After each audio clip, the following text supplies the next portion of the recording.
सहर सौंदर्य विभिन्न स्थान में लगुवा घास एवं समस्त पसंद मु अच्छी बर्तमान खोर्धा जिलार सिमर पंचायत एक घास फार्म रे जोटी सहर सौंदर्यकरण व्यवहार करा घास एठारे प्रस्तुत होची देखि पारुथिबे मेसिन चली घास एठू उठुची ताहा सीधा सड़क देखि पारुथिबे किबळी घास उठुची मु कैमरा पर्सन को कहबी सीधा सड़क देखेबे उन्नत ज्ञान कौशल ले मेसिन ने घास किबळी उठुची एवं किबळी व्यवहार उपयोगी हबो ताहा आपण देखि पारुथंती दी जन सळा भिणे ए काम रे लागिथिबा बेले उन्नत ज्ञान कौशल को उपयोग करछंती एवं ए घास किबळी भाबे राजधानी कहतु एवं ओडिशार विभिन्न प्रांत तथा राज्य बाहर ए घास उपयोग करा जाउची विनियोग करा जाउची ताहा मध्ये देखि पारुथिबे तेबे सीधा सड़क आलोचना करबा जो ए घास प्रस्तुति रे जो थिबा मुख्य जी सुशांत बाबू अछंती एवं तांको भिणी मध्ये अछंती सुशांत बाबू ठार प्रतिक्रिया नबा ए कोन कहबे केमिति घास प्रस्तुति पई मन को आसिला ए केबेटु एमति करलेनी एटा 2007 मसियारो आसिले हम बापा एटा को स्टार्टिंग करथले तेताले बापा हमको स्टार्टिंग करथले से छोटो कि हम घर माने बगान करथिले से धीरे धीरे एटा को व्यापार लाइन रे हम परिणत कले हम बापा हमको एथरे इन्वॉल्व करिसंती तांकर बहुत योगदान अछि ए घास फार्म करिया रे ए जो सिमर कले से बापा किनिसने तांको मुंड को जेहेतु तांकर पिला माने आजिकली रोजगार संस्था नाही रोजगार संस्था किसी ना तेणु सी गोटा बुद्धि खटाई गोटे सिमर अंचल आमर जड़े आमर शला हिसाब शला हे धरिकी गोटे जगह आम लीज आकार किणिकी से आम शला भिणे दी जन जाक 2007 मसीह ये कर जहाँ सब कर बापा करमको इनवल्व कर सब। अच्छा ये जो घास चाष कर सब घास कौटी कौटी जामती उपयोग कर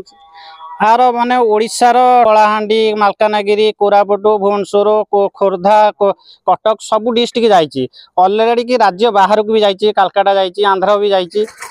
कौन कौन विनियोग होउचे घास कौन कौन कौन क्रिकेट स्टेडियम होउची पार्क होउची रोड साइड सौंदर्यकरण पे व्यवहार करा जाउची घर आगरे माने छोट छोट पार्क बनौसंती माने सुंदर पे आ द्वारा ये रोग शक्ति ए जो रहउची खाली गोड़े मॉर्निंग वॉक करिया पे को भी व्यवहार करा होउची घर आगरे असना न होबा पे जो अन्नामाना घास होई कि जंगल सृष्टि जाउची एटा रखिया द्वारा घर परिवेशटा भी सुरक्षित रहउची सुंदर देखा जाउची घर सामनार लॉन हो किंबा क्रिकेट फील्ड ता सहित फुटबॉल फील्ड किंबा रास्ता पार्श्वर सौंदर्यकरण ये घासर बेस महत्व रही घास उपयोग करा जाउची ए घास द्वारा विभिन्न प्रकार प्रदूषण मुक्त रहउची एवं या ऊपर चलने रोग प्रतिरोधक शक्ति बढ़िया सहित शरीर ऊपर यार बहुत प्रभाव पड़ुची आ प्रतिक्रिया नबा कौन कहबे जो केउ प्रकार घास ये लागिची आ या द्वारा केते लाभवान आपण होउचंती ए घास ना हो श्रिया घास एथरे बहुत आम लाभवान होउछु अन्य आम लाभवान हवा सहित मो शला भिली लाभवान हेबा सहित अन्य 10-12 परिवार भी लाभवान होउछंती। अच्छा जदि देखिबा ए घास जो जति केते एरिया रे करचंती या द्वारा केते परिवार को आपण रोजगार क्षम करचंती आ ता ऊपर कोन कहिबे आमे 6टा ए जो 12टा परिवार को भिन्न ए जो रोजगार क्षम दउछु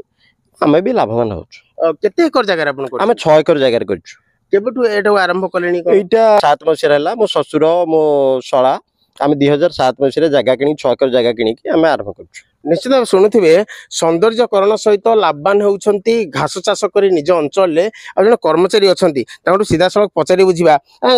एठी आपण केबेटु काम कलेनी आ केते लाभवान होउछंती हाँ 2007 आम कम कलु भी लाभवान भी होम